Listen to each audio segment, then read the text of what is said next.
ئەوانەی دژایەتی قورئانی پیرۆز دەکەن پێیان دەڵێن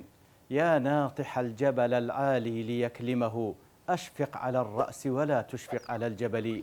أي أو كساني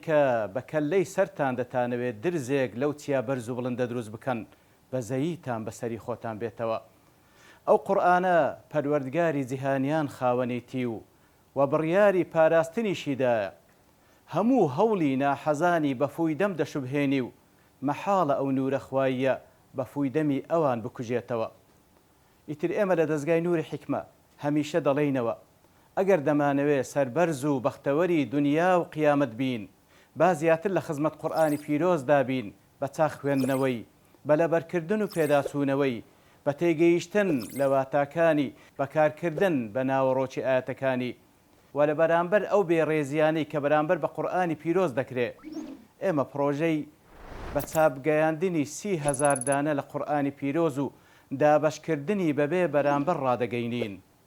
لەژێر دروشمی معذرة إلى ربكم ولعلهم يتقون تاوەکو ببێتە عوزرێک لای پەروەردگارمان و هەروەها تاوەکو ناحەزان واز بێنن لەو کارە قێزەونە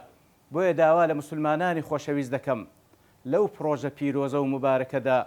هاوکارمان بن و بەشداری تێدا بکەن.